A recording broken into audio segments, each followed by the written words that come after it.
अवले अल्लाह नूर उपाया कुदरत के सब बंदे एक नूर दे सब जग उपजा कौन भले को मंदे। ਸੋ ਸਤਿਗੁਰ ਸੱਚੇ ਪਾਤਸ਼ਾਹ ਜੀ ਦਾ ਜੀਵਨ ਇਤਿਹਾਸ ਅਸੀਂ ਵਾਚ ਰਹੇ ਹਾਂ ਤੇ ਚਸ਼ਮਾ ਅਸੀਂ ਵਰਤ ਰਹੇ ਹਾਂ ਉਸ ਚਸ਼ਮਦੀਦ ਗਵਾਹ ਦਾ ਜਿਹਨੇ ਉਹ ਚੀਜ਼ ਅੱਖੀਂ ਦੇਖੀ ਤੇ ਉਹਨੇ ਉਹ ਲਿਖੀ ਤੇ ਖੈਰ ਸਾਡੇ ਕੋਲ ਇੱਕ ਸਟੈਪ ਹੋਰ ਵਿੱਚੋਂ ਹੋਰ ਲੰਘਿਆ ਤੇ ਸਾਡੇ ਤੱਕ ਪਹੁੰਚੀ।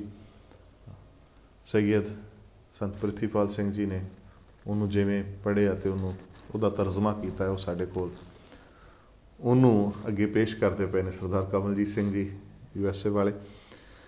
ਸੋ ਸਰਦਾਰ ਕਮਲਜੀਤ ਸਿੰਘ ਜੀ ਬਾਬੇ ਨਾਨਕ ਜੀ ਦੀ ਇਹ ਸਿੱਖਿਆ ਵੀ ਸਾਨੂੰ ਬੜੀ ਲਾਹੇਵੰਦ ਸਿੱਧ ਹੋ ਸਕਦੀ ਜਿਹਦੀ ਆਪਾਂ ਹੁਣੇ ਵਿਚਾਰ ਕਰ ਰਹੇ ਸੀ। ਹਾਂਜੀ, ਮਾਫ ਕਰ ਦਿਓ, ਫॉरगिव ਐਂਡ ਫॉरगेट। ਔਰ ਮਾਫ ਕਰਨ ਦੀ ਹੱਦ ਜਿਹੜੀ ਹੈ ਉਹ ਵੀ ਪਾਤਸ਼ਾਹ ਨੇ ਦੇ ਦਿੱਤੀ ਸਾਨੂੰ ਕਿ ਇਹ ਮਾਫ ਨਹੀਂ ਕੀਤਾ ਕਿ ਅੱਜ ਮੈਂ ਕਿਹਾ ਚੱਲ ਛੱਡ ਪਰਾਂ ਤੇ ਕੱਲ ਮੈਂ ਫੇਰ ਕਿਹਾ ਦੇਖਿਆ ਤੂੰ ਪਹਿਲੇ ਵੀ ਇਦਾਂ ਕੀਤਾ ਸੀ, ਫਿਰ ਮਾਫ ਨਹੀਂ ਕੀਤਾ। ਮੈਂ ਹਾਲੇ ਫਾਈਲ ਰੱਖੀ ਹੋਈ ਹੈ ਖੋਲ ਲਈ। ਉਹ ਜਿਸ ਤਰ੍ਹਾਂ ਅਸੀਂ ਉਹ ਟਰੈਸ਼ ਦੇ ਵਿੱਚ ਰੱਖਦੇ ਆ ਨਾ ਫਾਈਲਾਂ ਆਪਣੀਆਂ ਤੇ ਉਹ ਪਈਆਂ ਹੀ ਰਹਿੰਦੀਆਂ, ਨਹੀਂ ਉਹਨੂੰ ਆਟੋਮੈਟਿਕਲੀ ਕਲੀਨ ਹੋ ਜਾਣਾ ਚਾਹੀਦਾ ਸੀ। ਡਿਲੀਟ ਕਰ ਦੋ, ਐਬਸੋਲੂਟਲੀ ਡਿਲੀਟ। ਪਾਤਸ਼ਾਹ ਕਹਿੰਦੇ ਨੇ ਇੱਕ ਥਾਂ ਤੇ ਕਹਿੰਦੇ ਨੇ ਜੋਤੈ ਮਾਰਨ, ਇੱਕ ਕਹਿੰਦੇ ਨੇ ਫਰੀਦਾ ਬੁਰੇ ਦਾ ਭਲਾ ਕਰ, ਇੱਥੇ ਮਾਫ ਹੋਏਗਾ। ਬੁਰੇ ਦਾ ਭਲਾ ਕਰ, ਬੜੀ ਔਖੀ ਗੱਲ ਆ। ਜਿਹਨੇ ਤੇਰੇ ਨਾਲ ਬੁਰਾ ਕੀਤਾ ਉਹ ਜਿੰਨਾ ਜੋਤੈ ਮਾਰਨ ਮੁੱਕੀ ਉਹ ਤੇ ਚੱਲ ਕਰ ਹੀ ਲਏਗਾ, ਪਰ ਬੁਰੇ ਦਾ ਭਲਾ ਇਹਨੇ ਮੇਰੇ ਨਾਲ ਮਾੜਾ, ਸਾਨੂੰ ਤੇ ਤਕਲੀਫ ਹੀ ਇਹ ਹੁੰਦੀ ਹੈ ਲੈ ਇਹਨੇ ਮੇਰੇ ਨਾਲ ਇਹ ਕੀਤਾ ਤੇ ਮੈਂ ਏਦਾਂ ਕਰ ਲਾਂ, ਕਿਉਂਕਿ ਸਾਡੇ ਚ ਹਉਮੈ ਹੁੰਦੀ ਹੈ। ਅੱਧੀ ਜ਼ਿੰਦਗੀ ਇਸੇ ਗੱਲ ਚ ਲੰਘ ਜਾਂਦੀ ਹੈ ਜੀ ਬੰਦੇ ਦੀ। ਔਰ ਇਸੇ ਤਰ੍ਹਾਂ ਹਉਮੈ ਨੂੰ ਮਾਰਨ ਦਾ ਬੈਸਟ ਇਲਾਜ ਤਰੀਕਾ ਇਹ ਹੈ ਕਿ ਜੇ ਮੇਰੇ ਨਾਲ ਕਿਸੇ ਨੇ ਬੁਰਾ ਕੀਤਾ ਮੈਂ ਉਹਦੇ ਨਾਲ ਵੀ ਚੰਗਾ ਕਰਾਂ। ਖਿਆਲ ਕਰੀਏ ਜੇ ਥੋੜਾ ਜਿਹਾ ਸਪਿਰਿਚੁਅਲ ਐਨਕ ਨਾਲ ਦੇਖੀਏ ਮੈਂ ਕਿਸ ਤਰ੍ਹਾਂ ਇਹ ਕਰ ਸਕਦਾ, ਮੇਰੇ ਕੋਲ ਹਕੂਕ ਕੀ, what right do I have that I can punish। ਆਪੇ ਬੀਜ ਆਪੇ ਹੀ ਖਾਹ ਦਾ ਜਿਹੜਾ ਅਸੂਲ ਹੈ, ਕਾਸਮਿਕ ਲਾਅ ਹੈ, ਜੇ ਮੈਂ ਉਹਨੂੰ ਕਬੂਲ ਕਰਾਂ ਤੇ ਜਿਹਨੇ ਮੇਰੇ ਨਾਲ ਬੁਰਾ ਕੀਤਾ ਉਹਦਾ ਰੱਬ ਉਹਨੂੰ ਦੇਖੇਗਾ। why should I bother, ਮੈਂ ਉਹਦੇ ਨਾਲ ਭਲਾ ਕਰੀ ਜਾਵਾਂ, ਮੇਰਾ ਰੱਬ ਮੈਨੂੰ ਦੇਖੇਗਾ ਜੀ। ਇਹ ਸਿਰਫ ਸਪਿਰਿਚੁਅਲ ਐਨਕ ਦੇ ਨਾਲ, ਬਿਲਕੁਲ ਉਸ ਐਨਕ ਦੇ ਨਾਲ, ਕਿਉਂਕਿ ਉਹ ਅੰਦਰ ਵੀ ਤਾਂ ਬੈਠਾ ਹੈ ਨਾ, ਬੈਠਾ ਤੇ ਉਹੀ ਹੈ, ਬੈਠਾ ਤਾਂ ਉਹੀ ਹੈ। ਉਹ ਇੱਕ ਕਈ ਵਾਰੀ ਗੱਲ ਆਉਂਦੀ ਹੈ ਨਾ, ਉਹ ਗਾਣਾ ਕਿਸੇ ਨੇ ਬਣਾਇਆ ਕਿ ਤੇਰੇ ਚ ਤੇਰਾ ਯਾਰ ਬੋਲਦਾ, ਜੇ ਸੱਚੀ ਮੁੱਚੀ ਯਾਰ ਬੋਲਣ ਲੱਗ ਪਏ ਨਾ ਅੰਦਰ ਗੱਲ ਖਤਮ, ਗੱਲ ਬਹੁਤ ਹੋਰ ਦੀ ਹੋਰ ਹੋ ਜਾਂਦੀ, ਫਿਰ ਹੋਰ ਦੀ ਹੋਰ। ਫਿਰ ਮੈਨੂੰ ਕੀ ਲੱਗੇ ਕਿ ਮੇਰੇ ਨਾਲ ਕਿਸੇ ਨੇ ਚੰਗਾ ਕੀਤਾ ਹੈ ਜਾਂ ਮਾੜਾ ਕੀਤਾ, ਵਾਈ ਸ਼ੁਡ ਆਈ ਕੇਅਰ। ਮੈਂ ਆਪਣਾ ਫਰਜ਼ ਕਰੀ ਜਾਵਾਂ, ਮੈਂ ਆਪਣੀ ਮੋਮਬੱਤੀ ਨੂੰ ਜਗਾ ਕੇ ਰੱਖਾਂ ਤੇ ਮੇਰਾ ਸਰ ਜਾਏਗਾ। ਤੇ ਫਿਰ ਹੁਣ ਗੱਲ ਕਰੀਏ ਆਪਾਂ ਫਿਰ ਵਿਸ਼ੇ ਤੇ ਆ ਜੀ। ਹਾਂਜੀ, ਕਿ ਖਲਾਕਾ ਇਨਸਾਨੀ ਯੁਨ ਜਿਸ ਵੇਲੇ ਉਹਨਾਂ ਨੇ ਕਿਹਾ ਤੇ ਉਸ ਤੋਂ ਬਾਅਦ ਕਾਜ਼ੀ ਤਾਜਦੀਨ ਨੂੰ ਲੈ ਕੇ ਉਹਦੇ ਘਰ ਚਲੇ ਗਏ ਜਿਹਨੇ ਫਤਵਾ ਜਾਰੀ ਕੀਤਾ ਸੀਗਾ। ਉਹਨੇ ਕਿਹਾ ਕੀ ਕੰਮ ਹੈ, ਜਿਸ ਵੇਲੇ ਦਰਵਾਜ਼ਾ ਖੜਕਾਇਆ ਉਹਦੀ ਕੁੜੀ ਬਾਹਰ ਆਈ, ਕਹਿੰਦੀ ਕੀ ਕੰਮ ਹੈ ਤੇ ਤੁਹਾਡਾ ਨਾਂ ਕੀ ਹੈ, ਆਮ ਪੁੱਛਦੇ ਨੇ। ਅਰਬੀ ਵਿੱਚ ਗੁਰੂ ਸਾਹਿਬ ਨੇ ਉੱਤਰ ਦਿੱਤਾ ਫਲਾ ਇਸਮਾ ਮਾਇਸਮ ਨਾਨਕ, ਮੇਰਾ ਨਾਮ ਨਾਨਕ ਹੈ। ਪਿਤਾ ਨੂੰ ਦੱਸਣ ਗਈ, ਨਾਨਕ ਦਾ ਨਾਮ ਸੁਣ ਕੇ ਉਹ ਫੇਰ ਅੱਗ ਬਬੂਲਾ ਹੋ ਗਿਆ, ਦਰਦ ਦੇ ਨਾਲ ਮਰਦਾ ਪਿਆ, ਮੇਰੇ ਘਰ ਆ ਗਿਆ ਹੈ। ਔਰ ਇਹ ਸਾਡੇ ਨਾਲ ਵੀ ਹੁੰਦਾ, ਜਿੰਨੇ ਮਨਮੁਖੀ ਜੀਵ ਆ ਅਸੀਂ, ਸਾਡੇ ਨਾਲ ਸਾਰਿਆਂ ਨਾਲ ਹੁੰਦਾ। ਮਰਦੇ ਹੋਵਾਂਗੇ, ਕਿਹਦਾ ਨਾਂ ਲੈ ਲਿਆ, ਕੋਈ ਕਹਿੰਦੀ ਉਹ ਜੀ ਉਹ ਤੁਹਾਡਾ ਭਰਾ ਤੁਹਾਡੀ ਫਲਾਣਾ ਮਿਲਣ ਆਇਆ ਜੇ, ਨਾਂ ਨਾ ਲਈ ਉਹਦਾ। ਮੈਂ ਕਿਹਾ ਹੋਇਆ ਕਿ ਮੈਂ ਉਹਨੂੰ ਮਰਦੇ ਦਮ ਤੱਕ ਮੂੰਹ ਨਹੀਂ, ਕਿੱਦਾਂ ਤੇ ਅਸੀਂ ਏਡਾ ਬਚਨ ਆਪਣਾ ਪਾਲਣ ਨੂੰ ਫਿਰਦੇ ਆ ਨਾ, ਪਰ ਜਿੰਨੇ ਕੂੜੇ ਕੰਮ ਨੇ ਉਹਨਾਂ ਲਈ ਪਾਲਦੇ ਆ। ਉਹਨਾਂ ਲਈ ਪਾਲਦੇ ਆ, ਕਦੇ ਮਰਦੇ ਦਮ ਤੱਕ ਤਾਂ ਗੁਰੂ ਵਾਲਾ ਬਚਨ ਕੋਈ ਨਹੀਂ ਪਾਲਦੇ, ਕੋਈ ਗੁਰੂ ਦਾ ਬਚਨ ਕਰਦਾ ਹੀ ਨਹੀਂ, ਪਾਲਣਾ ਕੀ ਹੈ। ਜੇ ਕਿਧਰੇ ਕਹਿ ਦਈਏ ਗੁਰ ਕਾ ਬਚਨ ਬਸੈ ਜੀ ਨਾਲੇ, ਸਹੀ ਗੱਲ ਜੀ। ਤੇ ਉਹਨੇ ਫੇਰ ਬੜੇ ਅਯੋਗ ਸ਼ਬਦ ਵਰਤੇ, ਡਿਸਰਿਸਪੈਕਟਫੁਲ। ਉਹ ਵਾਪਸ ਆ ਕੇ, ਬੜੀ ਸਿਆਣੀ ਸੀ ਕੁੜੀ, ਉਹ ਕਹਿੰਦੀ ਕਿ ਪੀਰ ਸਾਹਿਬ ਨਹੀਂ ਆ ਸਕਦੇ, ਤੇ ਕਹਿੰਦੀ ਵੀ ਤੁਹਾਨੂੰ ਚਲੇ ਜਾਣ ਲਈ ਆਖਿਆ ਉਹਨਾਂ ਨੇ। ਉਹਨੇ ਕੋਈ ਗੱਲ ਨਹੀਂ ਕੀਤੀ ਵੀ ਉਹ ਬੜਾ ਗੁੱਸੇ ਹੈ ਜੀ ਮੇਰਾ ਬਾਪੂ, ਮੇਰੇ ਵਾਲਦ ਸਾਹਿਬ। ਤੇ ਜਿਸਲੇ ਗੁਰੂ ਸਾਹਿਬ ਨੇ ਕਿਹਾ ਨਹੀਂ ਨਹੀਂ, ਅਸੀਂ ਤੇ ਉਹਨਾਂ ਦੀ ਮਿਜ਼ਾਜ ਪੁਰਸ਼ੀ ਲਈ ਆਏ ਹਾਂ। ਕਹਿੰਦੇ ਇਸ ਤੇ ਉਹਨਾਂ ਦਾ ਹਾਲ ਚਾਲ ਪੁੱਛਣ ਆਏ ਆ ਬਈ। ਤੇ ਜਵਾਬ ਵਿੱਚ ਫੇਰ ਨਾ ਆ ਗਈ। ਹੁਣ ਖਿਆਲ ਕਰੀਏ ਕਿ ਬਾਬੇ ਨੂੰ ਪਤਾ ਵੀ ਇਹ ਕਿੱਥੇ ਤੱਕ ਹਉਮੈ ਮਾਰਿਆ ਹੋਇਆ, ਜਾਣੀ ਜਾਣਨ ਕਿੰਨਾ ਕੁ ਤਪਦਾ ਪਿਆ ਹੈ। ਹਾਂਜੀ। ਫਿਰ ਬਾਬੇ ਨੇ ਕਿਹਾ ਉਹ ਨਹੀਂ ਬੇਟਾ, ਅਸੀਂ ਤੇ ਜਿਹੜਾ ਕੁਫਰ ਕੀਤਾ ਨਾ ਉਹਦੀ ਮਾਫੀ ਮੰਗਣੀ ਹੈ। ਓਏ ਹੋਏ, ਧੰਨ ਧੰਨ ਹੈ ਸੱਚੇ ਪਾਤਸ਼ਾਹ। ਬੁਰੇ ਦਾ ਭਲਾ ਕਰ, ਜੋ ਤੈ ਮਾਰਨ ਮੁਕੀਆਂ। ਓਏ ਹੋਏ। ਉਹ ਕਹਿੰਦਾ ਲੈ ਬਈ ਹੁਣ ਤੇ ਈਮਾਨ ਚ ਆ ਗਏ ਨੇ, ਮੈਂ ਤੇ ਇਹਨਾਂ ਨੂੰ ਫਤਵਾ ਲਾਇਆ, ਇਹ ਹੁਣ ਬੰਦੇ ਦੇ ਪੁੱਤ ਬਣ ਗਏ ਨੇ। ਹਾਂ, ਉਹਦੀ ਹਾਲੇ ਵੀ ਹਉਮੈ ਉੱਥੇ। ਤੇ ਕਹਿੰਦਾ ਲੜਕੀ ਨੂੰ ਭਈ ਤੂੰ ਪੈਰਾਂ 'ਚ ਦਸਤਾਰ ਵਿਛਾ ਕੇ ਲਿਆ ਹੁਣ, ਅੱਛਾ, ਸ਼ੁਭ ਖੁਸ਼ਾਮਦੀਦ ਕਰ। ਆਈ, ਉਹਨੇ ਉੱਠਣ ਦਾ ਯਤਨ ਕੀਤਾ ਪਰ ਸਰੀਰਕ ਬਲ ਨਹੀਂ ਸੀ ਉਹਦੇ 'ਚ। ਗੁਰੂ ਸਾਹਿਬ ਨੇ ਬਗਲਾਂ ਵਿੱਚ ਜਿਸਲੇ ਉਹਦੇ ਹੱਥ ਪਾਇਆ ਤੇ ਉਹਨੂੰ ਜੱਫੀ ਚੁੱਕ ਕੇ ਉਠਾਇਆ, ਤੇ ਛੋਹ ਪ੍ਰਾਪਤ ਕਰਦਿਆਂ ਬਿਮਾਰੀ ਉਹਦੀ ਕਬੂਰ ਹੋ ਗਈ, 9 ਬਰ 9 ਹੋ ਗਿਆ, ਤੇ ਗਿਆਨ ਦਾ ਪ੍ਰਕਾਸ਼ ਹੋ ਗਿਆ। ਕਬ ਗੱਲ ਲਾਵਾਂਗੇ। ਵੇਖੋ ਕੀ ਆਪਾਂ ਕੀ ਅੰਤ ਲੈ ਸਕਦੇ ਹਾਂ ਰੱਬ ਦਾ। ਵੇਖੋ ਕਿੰਨੀ ਕਈ ਤੜਫਦੇ ਪਏ ਨੇ ਕਬ ਗੱਲ ਲਾ ਕੇ, ਤੇ ਉਹ ਫਤਵੇ ਲਾ ਰਿਆ ਨੂੰ ਜਾ ਕੇ ਗੱਲ ਨਾ ਲਾ ਲੈ। ਕਿਉਂਕਿ ਬਾਦਸ਼ਾਹ ਦਾ ਇਹ ਬਿਰਦ ਰਿਹਾ। ਮੈਨੂੰ ਇੱਕ ਗੱਲ ਨਹੀਂ ਭੁੱਲਦੀ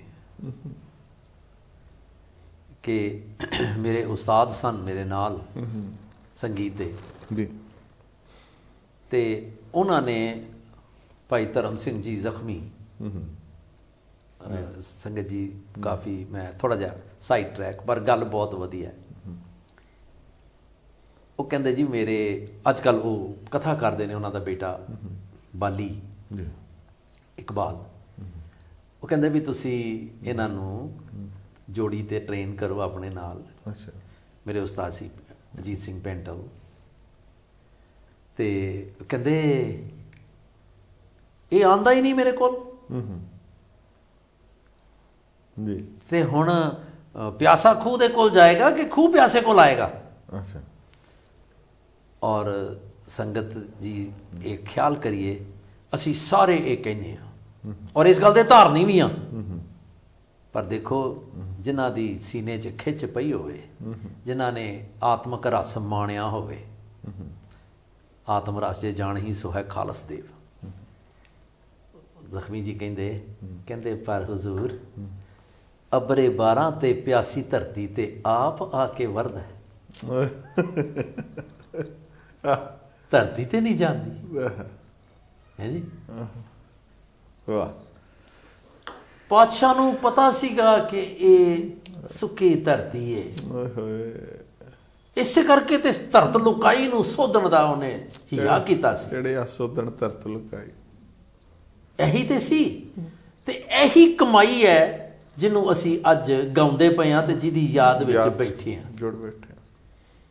ਜੱਫੀ ਪਾਈਏ ਹੰਕਾਰ ਤੇ ਨਫ਼ਰਤ ਚੂਰ ਚੂਰ।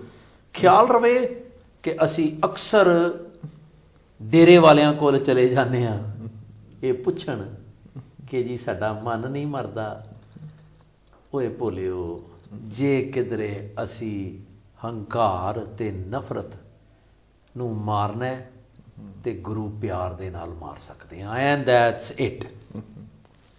ਗੁਰੂ ਪਿਆਰ ਦੀ ਜੇ ਅਸੀਂ ਐਗਜ਼ਾਮਪਲ ਲੈਣੀ ਹੋਵੇ ਤੇ ਮਾਂ ਪਿਆਰ ਕੋਲੋਂ ਲੈ ਸਕਦੇ ਹਾਂ, ਆਪਣੇ ਆਲੇ ਦੁਆਲੇ ਤੋਂ। ਜੀ ਰਾਮਈਆ ਮੁਬਾਰਕ ਤੇਰਾ ਕਾਹੇ ਨਾ ਖੰਡਸ ਔਗਣ, ਜੇ ਅਤ ਕਰੋਪ ਕਰੇ ਕਰਤਾਇਆ ਤਉ ਪੀ ਚੀਤ ਨਾ ਰੱਖ ਸਮਾਇਆ। ਸੁਤ ਅਪਰਾਧ ਕਰਤਾ ਹੈ ਜੇਤੇ ਜਨਨੀ ਚੀਤ ਨਾ ਰੱਖ।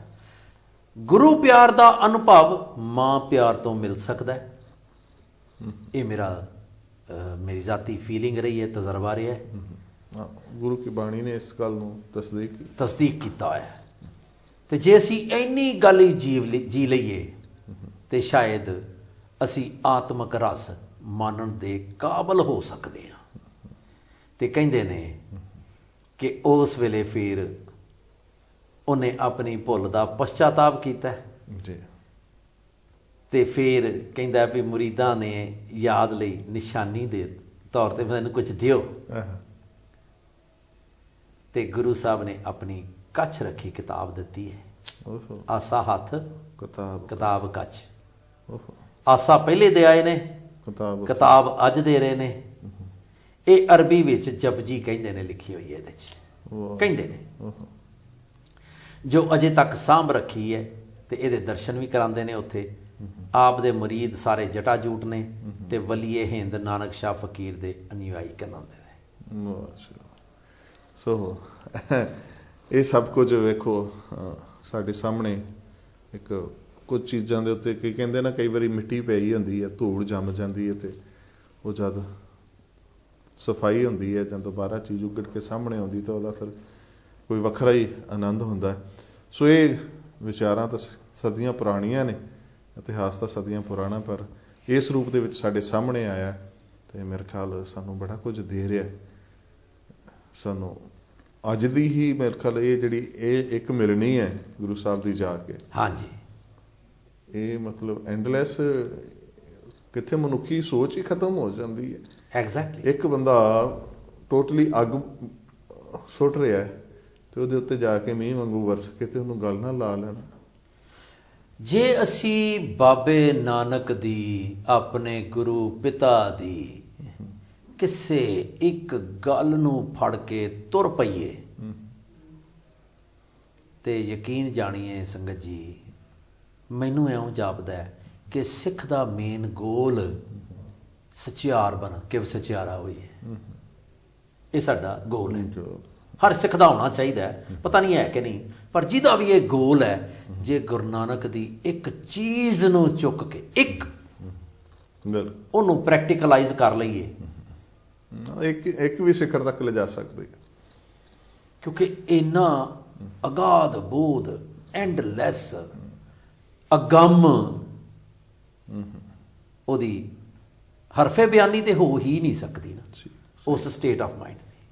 ਕਿਵੇਂ ਇਤਿਹਾਸ ਚਲੋ ਇਹ ਬੜੀ ਵੱਡੀ ਗੱਲ ਹੈ ਕਿ ਸਾਨੂੰ ਇਸ ਰੂਪ ਦੇ ਵਿੱਚ ਮਿਲ ਗਿਆ, ਸਾਨੂੰ ਪਤਾ ਲੱਗਿਆ, ਪਰ ਹੁਣ ਉਸ ਚੀਜ਼ ਨੂੰ ਕੌਣ ਬਿਆਨ ਕਰੇ ਵੀ ਉਹ ਜਿਹਨੂੰ ਜੱਫੀ ਪਾਈ ਸੀ ਉਹਦਾ ਕੀ ਹਾਲ ਹੋਇਆ, ਜਿਹਨੂੰ ਗੁਲਵਕੜੀ ਚ ਲਿਆ ਉਹਦੇ ਉੱਤੇ ਕੀ ਬੀਤੀ, ਜਿਹੜਾ ਅੱਗ ਦਾ ਗੋਲਾ ਬਣਿਆ ਸੀ ਤੇ ਇੱਕਦਮ ਠੰਡਾ ਠਾਰ ਹੋ ਗਿਆ, ਉਹਦੇ ਉੱਤੇ ਕੀ ਬੀਤੀ। ਇਹ ਤਾਂ ਹੁਣ ਬਾਪੂ ਜਾਣੇ।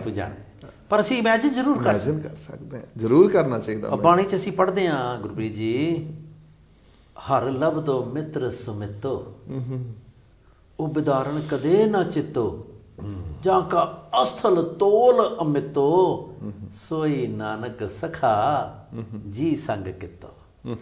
ਜੇ ਕਿਧਰੇ ਮੈਂ ਨਾਨਕ ਨੂੰ ਹੀ ਆਪਣਾ ਬਣਾ ਲਵਾਂ ਕਿ ਬਾਪੂ ਜੀ ਤੁਸੀਂ ਕਿਸੇ ਨੂੰ ਆਪਣਾ ਬਣਾਇਆ, ਮੈਂ ਤੁਹਾਨੂੰ ਬਣਾ ਲਿਆ।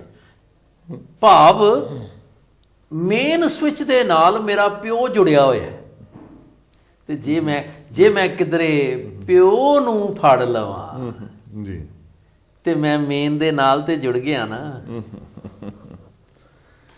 ਸੋ ਸਹੀ ਗੱਲ ਹੈ, ਅਸੀਂ ਜੁੜੀਏ ਤਾਂ ਸਹੀ, ਤੇ ਕਦੇ ਨਾ ਕਦੀ ਤਾਂ ਉਹਨੂੰ ਫਿਰ ਚੇਤਾ ਆਏਗਾ ਵੀ ਯਾਰ ਉਹ ਤੜਫਦਾ ਸੀਗਾ ਦੂਜੇ ਰੰਗ 'ਚ, ਤੇ ਇਹ ਤਾਂ ਪਿਆਰ 'ਚ ਹੀ ਤੜਫਦਾ ਇਹ ਤਾਂ ਪਿਆ। ਪਿਆਰ 'ਚ ਹੀ ਤੜਫਦਾ। ਇਹ ਤਾਂ ਪਿਆਰ 'ਚ ਹੀ ਤੜਫਦਾ। ਇਹਦੀ ਵੀ ਕਦੀ ਸੁਣ ਲਈਏ, ਸੋਚ ਲਈਏ ਇਹਦੇ ਬਾਰੇ। ਇੱਕ ਗੱਲ ਹੋਰ ਇਸ ਦੇ ਨਾਲ ਹੀ ਕਰਦੇ ਚੱਲੀਏ ਕਿ ਇਸ ਤੋਂ ਬਾਅਦ ਦਜਲੇ ਦੀ ਖਾੜੀ ਕਹਿੰਦੇ ਨੇ, ਉੱਥੇ ਪਹੁੰਚੇ ਨੇ, ਤੇ ਇਸ ਥਾਂ ਦਾ ਨਾਂ ਕੈਕੇ ਹੈ ਜੀ। ਕਾਰੂ ਹਮੀਦ ਦਾ ਕਿਲ੍ਹਾ ਜਿਹੜਾ ਸੀ ਇਹਦੇ ਕੋਲ ਜਾ ਬਿਰਾਜੇ ਨੇ। ਕਾਰੂ ਦਾ ਅਸੀਂ ਅਕਸਰ ਜ਼ਿਕਰ ਸੁਣਦੇ ਹਾਂ, ਇਹ ਕੋਈ ਕਾਰੂ ਦਾ ਖਜ਼ਾਨਾ ਹੈ। ਜੀ। ਕਹਿੰਦੇ ਨੇ ਕਿ ਕਾਰੂ ਨੇ ਕੋਈ ਪੈਸਾ ਆਪਣੀ ਪ੍ਰਜਾ ਦੇ ਕੋਲ ਰਹਿਣ ਨਹੀਂ ਸੀ ਦਿੱਤਾ। ਉਹਨੂੰ ਐਸਾ ਭੁੱਸ ਪਿਆ ਹੋਇਆ ਸੀ। ਅੱਜ ਵੀ ਹੈਗੇ ਨੇ ਲੋਕ ਸਾਡੇ ਵਰਗੇ ਜਿਨ੍ਹਾਂ ਨੂੰ ਭੁੱਸ ਪਿਆ ਹੁੰਦਾ ਹੈ ਭਈ ਮੈਂ ਸਾਰਾ ਪੈਸਾ ਇਕੱਠਾ ਕਰ ਲਾਂ। ਬਾਣੀ ਕਹੀ ਜਾਂਦੀ ਏ, ਸਹਿਸ ਖਟੇ ਲੱਖ ਕਉ ਠਤਾਵੈ, ਤ੍ਰਿਪਤ ਨਾ ਆਵੇ ਮਾਇਆ ਪਾਛੇ ਪਾਵੇ, ਪਰ ਸੁਣਦੇ ਹੀ ਨਹੀਂ ਅਸੀਂ। ਜੇ ਕਿਸੇ ਨੂੰ ਪੁੱਛੋ ਵੀ ਨਾਮ ਜਪਣ ਦਾ, ਪਾਠ ਕਰਨ ਦਾ, ਕਹਿੰਦਾ ਜੀ ਟਾਈਮ ਹੀ ਨਹੀਂ ਹੈਗਾ, ਇੰਨਾ ਵੇਲ ਹੀ ਨਹੀਂ ਮਿਲਦਾ। ਬੜੇ ਲੋਕ ਮਿਲਦੇ।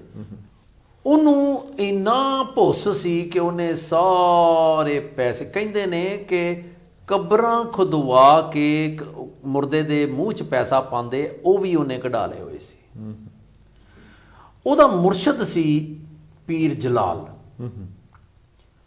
ਕਈ ਵਾਰੀ ਚੇਲੇ ਜਿਹੜੇ ਆ ਉਹ ਇੰਨੇ ਉਸਤਾਦ ਹੋ ਜਾਂਦੇ ਆ ਵੀ ਉਹ ਮੁਰਸ਼ਦ ਦੀ ਗੱਲ ਵੀ ਨਹੀਂ ਮੰਨਦੇ। ਅਸੀਂ ਵੀ ਦੱਸੇਗਾ ਨਾ, ਅਸੀਂ ਵੀ ਆਪਣੇ ਗੁਰੂ ਦੀ ਗੱਲ ਨਹੀਂ ਮੰਨਦੇ ਕਿਉਂਕਿ ਅਸੀਂ ਕਹਿੰਦੇ ਅਸੀਂ ਸਿਆਣੇ ਆ। ਸਹੀ। ਉਹ ਪੀਰ ਜਲਾਲ ਦਾ ਚੇਲਾ ਸੀ। ਪੀਰ ਜਲਾਲ ਗੁਰੂ ਸਾਹਿਬ ਕੋਲ ਆਇਆ। ਦੇਖੋ ਜੀ। ਉਹ ਆ ਕੇ ਵਿਚਾਰ ਵਟਾਂਦਰਾ ਕਰਨ ਤੋਂ ਬਾਅਦ ਗੁਰੂ ਸਾਹਿਬ ਨੂੰ ਕਹਿੰਦਾ ਕਿ ਮੈਂ ਕਾਰੂ ਹਮੀਦ ਦਾ ਮੁਰਸ਼ਦ ਹਾਂ। ਤੇ ਕਹਿੰਦਾ ਵੀ ਮੈਂ ਆਪ ਦੇ ਗੱਲਬਾਤ ਤੋਂ ਬੜਾ ਪ੍ਰਭਾਵਿਤ ਹੋਇਆ। ਆਮ ਵੈਰੀ ਇੰਪ੍ਰੈਸਡ। ਹੁਣ ਖਬਰ ਤੇ ਜਾਂਦੀ ਹੈ ਸਾਰੇ ਪਾਸੇ। ਕਹਿੰਦਾ ਕਾਰੂ ਹਮੀਦ ਮੇਰਾ ਅਜ਼ੀਜ਼ ਹੈ, ਬੜਾ ਨਿਰਦਈ ਤੇ ਲਾਲਚੀ ਹੋ ਗਿਆ ਹੈ, ਪਰ ਇਸ ਮੇਰੀ ਬੇਨਤੀ ਹੈ ਵੀ ਇਹਨੂੰ ਸਿੱਧੇ ਰਸਤੇ ਪਾ ਦਿਓ। ਵਾਹ। ਧੰਨ। ਗੁਰੂ ਸਾਹਿਬ ਕਹਿੰਦੇ ਚੰਗਾ ਵੀ ਨਾਲ ਲੈ ਆਈ। ਹੁਣ ਜਿਸ ਵੇਲੇ ਕਹਿੰਦੇ ਨੇ ਕਿ ਕਾਰੂ ਨੇ 40 ਗੰਜ ਜੋੜੇ ਹੋਏ ਸਨ। 40 ਗੰਜ ਇਜ਼ ਅ ਨੰਬਰ। ਜੀ। ਲੱਖਾਂ ਕਰੋੜ, ਉਸ ਤੋਂ ਬਾਅਦ ਨੀਲ, ਅਸੰਖ ਤੇ ਗੰਜ। ਪਰ ਕਹਿੰਦਾ ਉਹਨੇ ਕਿਹਾ ਜਲਾਲ ਨੇ ਵੀ ਇਹ ਤਾਂ ਵੀ ਸੈਟਿਸਫਾਈਡ ਨਹੀਂ ਹੋਇਆ। ਜਦੋਂ ਗੁਰੂ ਸਾਹਿਬ ਨੂੰ ਮਿਲਣ ਆ ਗਿਆ ਕਾਰੂ। ਜੀ। ਮਿਲਣ ਆਇਆ ਤੇ ਗੁਰੂ ਸਾਹਿਬ ਦੇ ਦਰਸ਼ਨ ਕਰਕੇ ਉਹਨੂੰ ਲੱਗਾ ਵੀ ਕੋਈ ਗੱਲ ਹੈਗੀ। ਜੀ। ਕਿਉਂਕਿ ਦਰਸ਼ਨ ਦੇਖਤ ਹੀ ਸੁਧ ਕੀ ਨਾ ਸੁਧ ਰਹੀ, ਬੁੱਧ ਕੀ ਨਾ ਬੁੱਧ ਰਹੀ, ਮਤ ਮੇ ਨਾ ਮਤ ਰਹੀ, ਧਿਆਨ ਮੇ ਨਾ ਧਿਆਨ ਹੈ। ਸਹੀ ਗੱਲ। ਹਾਂ ਆਕਲ ਬਿਕਲ ਭਈ ਗੁਰ ਦੇਖੇ ਲੋਟ ਪੋਟ ਹੋਏ ਪਈ। ਅਵਸਥਾ ਹੁੰਦੀ ਹੈ ਜੀ। ਆਉਂਦੀਆਂ ਨੇ ਅਵਸਥਾਵਾਂ ਹੀ ਲਿਖੀਆਂ ਨੇ ਜੀ। ਹਾਂਜੀ। ਅਵਸਥਾਵਾਂ ਹੀ ਨੇ। ਆਇਆ ਜਿਸਲੇ ਗੁਰੂ ਸਾਹਿਬ ਨੂੰ ਮਿਲਿਆ, ਦਰਸ਼ਨ ਕੀਤੇ ਜੀ। ਤੇ ਉਹਨੂੰ ਕੋਈ ਠੰਡੀਰ ਜਿਹੀ ਪਈ, ਜਿਹੜੀ ਅੰਦਰ ਉਹਦੇ ਤਪਤ ਸੀਗੀ ਨਾ। ਤਪਤ ਮੈਂ ਠਾਂਡ ਵਰਤਾਈ, ਅਨੰਦ ਪਿਆ ਦੁੱਖ ਨਾਠੇ ਪਾਈ। ਤੇ ਉਹਨੇ ਗੁਰੂ ਸਾਹਿਬ ਨੂੰ ਦੇਖਦਿਆਂ ਹੀ ਚਾਹਿਆ ਵੀ ਮੈਨੂੰ ਕੁਝ ਕਹਿਣ। ਜੀ। ਗੁਰੂ ਸਾਹਿਬ ਨੇ, ਪੀਰ ਵੀ ਉਹਦਾ ਜਲਾਲ ਵੀ ਨਾਲ ਆ ਕੇ ਬੈਠ ਜਾਂਦਾ ਹੈ। ਤੇ ਗੁਰੂ ਸਾਹਿਬ ਨੇ ਪੁੱਛਿਆ ਆਪ ਜੀ ਕੀ ਹਾਲ ਚਾਲ ਹੈ, ਠੀਕ ਠਾਕ ਹੋ? ਹਾਲ ਚਾਲ ਪੁੱਛ ਕੇ ਕਹਿੰਦੇ ਯਾਰ ਤੂੰ ਤੇ ਰਾਜਾ ਹੈ। ਕਹਿੰਦਾ ਜੀ ਮੇਰੇ ਲਈ ਇੱਕ ਸੇਵਾ ਦੱਸੋ। ਜਿੱਦਾਂ ਕਹਿੰਦੇ ਹੀ ਆ। ਹਾਂਜੀ। ਗੁਰੂ ਸਾਹਿਬ ਨੇ ਇੱਕ ਸੂਈ ਕੱਢੀ। ਕਹਿੰਦਾ ਯਾਰਾ ਇਹ ਸਾਨੂੰ ਇਹ ਰੱਖ ਲੈ ਸੰਭਾਲ ਕੇ, ਇਹ ਅਸੀਂ ਅਗਲੇ ਜਹਾਨ ਚ ਲਾਂਗੇ ਤੇਰੇ ਕੋਲੋਂ। ਜੀ। ਅਸੀਂ ਸਾਰਿਆਂ ਨੇ ਸਾਖੀ ਸੁਣੀ ਹੋਈ ਹੈ। ਭਾਈ ਦੁਨੀ ਚੰਦ ਦੀ ਪਰ ਸੁਣੀ। ਪਰ ਇਹ ਬਾਬੇ ਦੀ ਬਾਬੇ ਦੀ ਬਗਦਾਦ ਫੇਰੀ ਦੇ ਵਿੱਚ ਇਹ ਹੋਇਆ ਕਾਰੂ ਦੇ ਨਾਲ। ਉਹ ਹੈਰਾਨ ਹੋ ਗਿਆ। ਕਹਿੰਦਾ ਵੀ ਇਹ ਕੀ ਕਰਾਂ ਮੈਂ? ਜੀ। ਕਹਿੰਦਾ ਮੈਂ ਕਿੱਥੋਂ ਦੇ ਸਕਦਾ? ਤੇ ਕਹਿੰਦੇ ਲੈ ਯਾਰ ਹੱਦ ਹੋ ਗਈ, ਤੂੰ ਐਡੇ ਪੈਸੇ ਜੋੜੇ ਹੋਏ ਆ, ਬਸ ਉਹਨੂੰ ਗੱਲ ਸਮਝ ਆ ਗਈ। ਔਰ ਕਹਿੰਦੇ ਹੈ ਕਿ ਬਾਬੇ ਨੇ ਫਿਰ ਬੜੇ ਪਿਆਰ ਦੇ ਨਾਲ ਕਿ ਸੂਈ ਤੂੰ ਨਾਲ ਨਹੀਂ ਲਿਜਾ ਸਕਦਾ ਤੇ ਦੁਨੀਆ ਭਰ ਦੀ ਦੌਲਤ ਨਾਲ ਲੈ ਜਾਏਗਾ। ਔਰ ਇਹ ਜਿਹੜੇ ਸਾਡੇ ਵੀਰ ਮਾਇਆ ਕਾਰਨ ਧਾਵੇ ਹੀ ਆਪਣੀ ਆਪਣੀ ਭਾਂਤ, ਇਹਨਾਂ ਨੂੰ ਅਸੀਂ ਪੁੱਛੀਏ ਕਿ ਯਾਰਾ ਉਹ ਬਹਿ ਜਾਓ 2 ਘੜੀਆਂ, ਉਹ 2 ਘੜੀਆਂ ਗੁਰੂ ਕੋਲ ਵੀ ਬਹਿ ਜਾਇਆ ਕਰੋ, ਕਰੋ ਕਮਾਓ ਚਲੋ। ਪਰ ਜੇ ਘਰ ਦੇ ਵਿੱਚ ਦੁਨਿਆਵੀ ਪਿਓ ਜ਼ਿੰਦਾ ਹੋਵੇ ਤੇ ਪੁੱਤਰ ਸਵੇਰੇ ਸ਼ਾਮ ਹਾਏ ਡੈਡ ਤੇ ਬਾਏ ਡੈਡ ਹੀ ਕਰੇ ਸਿਰਫ, ਤੇ ਹਫ਼ਤੇ ਕੁ ਬਾਅਦ ਰੋਜ਼ ਪਿਓ ਨੂੰ ਗਿਫਟ ਵੀ ਦਵੇ, ਭੇਟਾ ਵੀ ਕਰੇ ਕਿ ਮੇਰੇ ਕੋਲ ਟਾਈਮ ਨਹੀਂ ਹੈਗਾ, ਕਾਰਡ ਵੀ ਭੇਜ ਦੇਵੇ ਲਿਖ ਕੇ, I don't have time, I'll see you later. ਤੇ ਹਫ਼ਤੇ ਕੁ ਬਾਅਦ ਪਿਓ ਕਹੇਗਾ ਗੱਲ ਸੁਣ ਜਰਾ, ਤੇਰਾ ਕੀ ਖਿਆਲ ਹੈ ਜਦੋਂ ਤੂੰ ਮੈਨੂੰ ਗਿਫਟਾਂ ਨਹੀਂ ਸੀ ਹੈਗੀਆਂ ਤੇ ਮੈਂ ਜਿੰਦਾ ਨਹੀਂ ਸੀ? Don't you think that I need your gifts, but if you really love and respect me, try to spend some time with me, ਘੱਟ ਤੋਂ ਘੱਟ 2 ਮਿੰਟ ਬੈਠਿਆ ਤੇ ਕਰ। ਸਾਡਾ ਗੁਰੂ ਪਿਤਾ ਵੀ ਇਹੀ ਕਹਿੰਦਾ ਹੈ ਕਿ ਤੂੰ ਮੇਰੇ ਕੋਲ ਆਇਆ। ਆਓ ਸਿੱਖ ਸਤਿਗੁਰੂ ਕੇ ਪਿਆਰਿਓ, ਆਓ ਭਈ, ਆਓ ਬੈਠੋ, ਗਾਓ ਸੱਚੀ ਬਾਣੀ, ਗਾਵੋ ਸੱਚੀ ਬਾਣੀ। ਤੇ ਗਾਣਾ ਕੋਈ ਕੀਰਤਨ ਕਰਨਾ ਨਹੀਂ ਹੈ, ਉਸਤਤ ਕਰੋ, ਸਿਫਤੋ ਸਲਾਹ ਕਰੋ। ਕੱਲੇ ਬੈਠੇ ਹੋ ਭਾਵੇਂ ਕਾਰ 'ਚ ਹੀ ਬਹਿ ਜਾਓ, 5 ਮਿੰਟ ਗੁਰੂ ਦਾ ਧਿਆਨ ਕਰਕੇ ਗੁਰੂ ਦਾ ਨਾਮ ਲੈ ਲਓ। ਪਾਤਸ਼ਾਹ ਜੇ ਤੂੰ ਮਿਹਰ ਨਾ ਕਰ ਦੋ ਤੇ ਮੈਂ ਇੱਥੇ ਨਾ ਆਂਦਾ। ਗੱਡੀ ਕਿੱਥੋਂ ਆਉਣੀ ਸੀ, ਗੱਡੀ 'ਚ ਬਹਿਣ ਲੱਗਿਆ ਸ਼ੁਕਰਾਨਾ ਕਰ ਦਈਏ, 5 ਮਿੰਟ ਜੇ ਉਹਦਾ ਧਿਆਨ ਕਰ ਲਈਏ, ਸ਼ੁਕਰ ਹੈ ਤੇਰਾ, ਤੇ ਬਹੁਤ ਵਧੀਆ, ਇਟਸ ਗੁੱਡ ਇਨਫ। ਪਰ ਹੈਫ ਇਸ ਗੱਲ ਦਾ ਹੈ ਕਿ ਸਾਡੇ ਕੋਲ ਦਾਤ ਪਿਆਰੀ ਹੋ ਗਈ ਤੇ ਦਤਾਰਾ ਵਿਸਰ ਗਿਆ। ਇਹ ਸਾਡੇ ਪਿਓ ਨੇ, ਗੁਰੂ ਪਿਤਾ ਨੇ ਸਾਨੂੰ ਸਿਖਾਇਆ ਹੈ ਜੀ। ਤੇ ਸੰਗਤ ਜੀ ਆਓ ਗੱਲ ਫੇਰ ਕਰ ਲਈਏ ਇੱਕ ਵਾਰੀ। ਕਰ ਲਈ। ਧੰਨ ਨਾਨਕ ਤੇਰੀ ਵੱਡੀ ਕਮਾਈ, ਧੰਨ ਨਾਨਕ ਤੇਰੀ ਵੱਡੀ ਕਮਾਈ, ਧੰਨ ਨਾਨਕ ਤੇਰੀ ਵੱਡੀ ਕਮਾਈ, ਧੰਨ ਨਾਨਕ ਤੇਰੀ ਵੱਡੀ ਕਮਾਈ। ਸੋ ਇਹ ਕਮਾਈ ਬਾਪੂ ਦੀ ਇੰਨੀ ਵੱਡੀ ਹੈ ਕਿ ਸੱਚਮੁੱਚ ਇੰਨਾ ਕਹਿਣ ਦੇ ਨਾਲ ਵੀ ਉਹ ਖੁਸ਼ ਹੋ ਜਾਂਦਾ ਫਿਰ। ਚੱਲ ਅੱਜ ਬੱਚਿਆਂ ਨੇ ਯਾਦ ਕੀਤਾ, ਇਸ ਰੰਗ 'ਚ ਯਾਦ ਕੀਤਾ, ਆਪਾਂ ਯਾਦ ਕਰਿਆ ਕਰੀਏ। ਜਿਵੇਂ ਹੁਣੇ ਤੁਸੀਂ ਗੱਲ ਕੀਤੀ ਹੈ ਤੇ ਆਪਾਂ ਯਾਦ ਕਰਿਆ ਕਰੀਏ ਨਾ ਪਿਆਰ ਜੇ ਦੇ ਨਾਲ, ਹਾਂਜੀ, ਤੇ ਬਾਪੂ ਖੁਸ਼ ਹੋ ਜਾਂਦਾ। ਕਿਉਂਕਿ ਇੱਕ ਵੇਖੋ ਗੁਰੂ ਦੀ ਬਾਣੀ 'ਚ ਇੱਕ ਬੜੀ ਸੋਹਣੀ ਪੰਕਤੀ ਆਉਂਦੀ, ਬੜਾ ਜੇ ਉਹਨੂੰ ਕਿਤੇ ਇਕੱਲੇ ਬੈਠ ਕੇ ਸੋਚੀਏ ਨਾ, ਕਹਿੰਦੇ ਗੋਬਿੰਦ ਭਉ ਭਗਤ ਦਾ ਭੁੱਖਾ। ਆਪਾਂ ਕਿਸੇ ਨੂੰ ਭੁੱਖਾ ਲੱਗ ਕੇ ਕਹਿ ਦਈਏ ਨਾ, ਉਹ ਸੋਟਾ ਚੁੱਕੇ ਤਾਂ ਹੈ ਕੀ ਭੁੱਖਾ ਜਿਹਾ ਹੈ। ਤੇ ਰੱਬ ਦੇ ਪ੍ਰਤੀ ਇਹ ਲਫ਼ਜ਼ ਵਰਤ ਲਿਆ, ਇੰਨੀ ਮਤਲਬ ਪਿਆਰ ਦੀ ਏਡੀ ਸਿਖਰ ਹੈ ਕਿ ਤੂੰ ਉਹ ਪਿਆਰ ਦਾ ਭੁੱਖਾ ਹੈ। ਹਾਂਜੀ, ਭਉ ਭਗਤ ਦਾ ਭੁੱਖਾ। ਸੋ ਅਸੀਂ ਪਿਆਰ ਦੇ ਨਾਲ ਕਿਤੇ ਯਾਦ ਕਰਿਆ ਕਰੀਏ। ਤੇ ਵੇਖੋ ਜਿਨ੍ਹਾਂ ਨੇ ਯਾਦ ਕੀਤਾ ਜਾਂ ਜਿਨ੍ਹਾਂ ਦੇ ਉੱਚੇ ਕਰਮ ਸੀਗੇ, ਉਹਨਾਂ ਕੋਲ ਫਿਰ ਹੁਣ ਮੀਂਹ ਆਪ ਜਾ ਕੇ ਵਰਸਿਆ। ਹਾਂਜੀ, ਖੂਹ ਪਿਆਸੀ ਧਰਤੀ ਨੂੰ ਸਿੰਜਣ ਲਈ ਗਿਆ ਹੈ ਉੱਥੇ। ਇੱਥੋਂ ਇੱਕ ਗੱਲ ਹੋਰ ਵੀ ਬੜੀ ਵਧੀਆ ਆਉਂਦੀ ਹੈ ਜ਼ਖਮੀ ਜੀ ਦੀ ਤੋਂ, ਕਿ ਪਿਆਸ ਜ਼ਰੂਰੀ ਹੈ ਜੀ। ਜੇ ਪਿਆਸ ਹੋਵੇ ਕਦੀ ਨਾ ਕਦੀ ਤਾਂ ਵਰਸੇਗਾ ਹੀ। ਮਾਈ ਮੇਰੇ ਮਨ ਕੀ ਪਿਆਸ। ਸਹੀ ਗੱਲ, ਕਦੀ ਨਾ ਕਦੀ ਤਾਂ ਕਹੇਗਾ ਹੀ ਨਾ, ਮੇਘੇ ਨੂੰ ਫਰਮਾਨ ਹੁਆ ਵਰਸੋ ਕਿਰਪਾ ਧਾਰ। ਕਦੀ ਤਾਂ ਫਰਮਾਨ ਕਰੇਗਾ ਹੀ ਵੀ ਪਿਆਸੀ ਧਰਤੀ ਪਈ ਆ, ਫਿਰ ਸੋਚੋ ਇਹਦਾ ਕੁਝ। ਭੁੱਖ ਲਾਣੀ ਜ਼ਰੂਰੀ ਹੈ। ਸਾਚੇ ਨਾਮ ਕੀ ਲਾਗੇ ਭੁੱਖ, ਉਤ ਭੁੱਖ ਹੈ ਖਾਏ ਚਲੀਏ। ਪਾਤਸ਼ਾਹ ਕਹਿੰਦੇ ਨੇ ਜੈਸੀ ਭੁੱਖ ਤੈਸੀ ਕਾ ਪੂਰਕ। ਸਹੀ ਗੱਲ, जैसी भूख जो जी तेरी भुख है ना तैसी का पूरक है। उन्हें पूरना ही है। की लेना ही आ लेना जा ले जा। जा ले जा। ਉਹ ਨਿੱਕੀਆਂ ਨਿੱਕੀਆਂ ਤੇ ਤਾਂ ਸਗੋਂ ਆਪਾਂ ਉੱਥੇ ਹੀ ਉਲਝ ਜਾਂਦੇ ਆ ਨਾ। ਮਸਲਾ ਤਾਂ ਇੱਥੇ ਉਹ ਗੱਡੀਆਂ ਕੋਠੀਆਂ 'ਚ ਹੀ ਉਲਝ ਜਾਂਦੇ ਆ। ਐਗਜ਼ੈਕਟਲੀ। ਡਾਲਰਾਂ ਪਾਉਂਡਾਂ ਦੇ ਉੱਤੇ ਆ ਕੇ ਅੜ ਜਾਂਦੇ ਆ।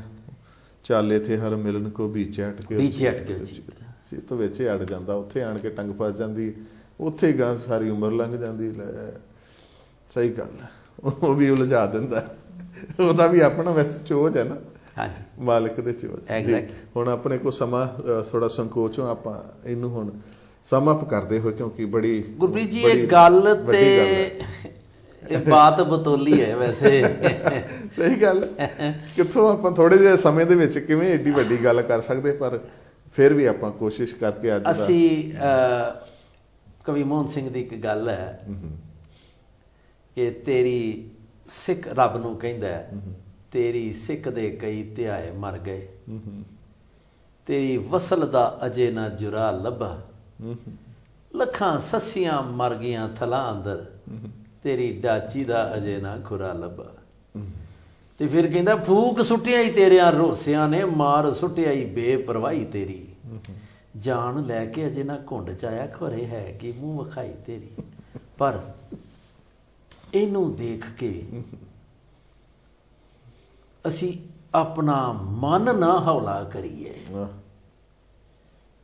ਪਰ ਸਗੋਂ ਅਸੀਂ ਇਹ ਕਹੀਏ ਕਿ ਹਾਂ ਤੁਮਰੀ ਕਰੋ ਨਿਤ ਆਸ, ਪ੍ਰਭ ਮੋਹੇ ਕਬ ਗੱਲ ਲਾਵੇਂਗੇ। ਸਹੀ ਗੱਲ।